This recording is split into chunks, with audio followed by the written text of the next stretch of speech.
কেন বলো তুমি? এখন বুড়িটা যদি সব কথা সকলকে বলে দেয়, সমস্ত প্ল্যান নষ্ট হয়ে যাবে, সর্বনাশ হয়ে যাবে আমাদের।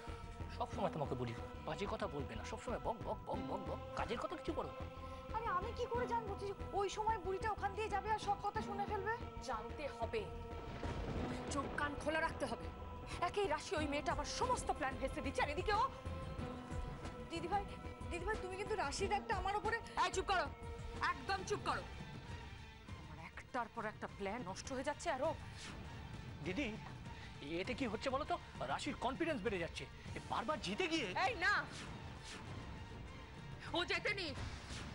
শীর্ষাকে অত সহজে হারানো যায় না। এতদিন ধরে পরিশ্রম করে তিল তিল করে সবকিছু ছিনিয়ে নেওয়ার জিনিস ও এক ঝটকায় কেড়ে নেবে। Impossible, impossible.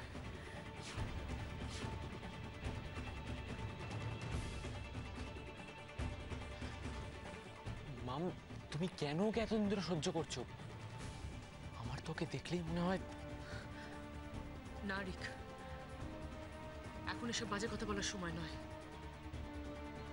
যা করতে হবে আমাদের ঠান্ডা মাথায় ভেবে চিন্তে করতে হবে। কি ভেবেছে কি? আমার সব চালও এভাবে উল্টে দেবার আমি সবকিছু মেনে নেব? কিছুতেই হতে পারে না। দিদিভাই তুমি একদম চিন্তা করো না, আমি আছি তো। তুমি শুধু বলো কি করতে হবে, তারপর দেখো সেই কাজটা হয়ে যাবে।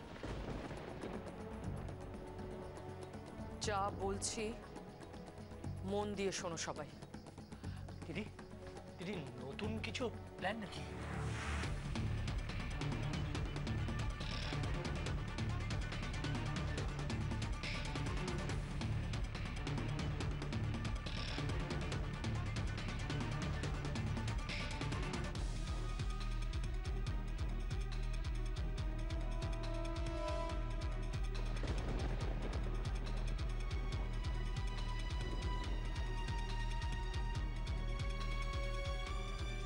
দিদিভাই তুমি একদম রিল্যাক্স থাকো। রাশির জীবনের ড্রপ সিন পড়তে আর বেশি দেরি নেই।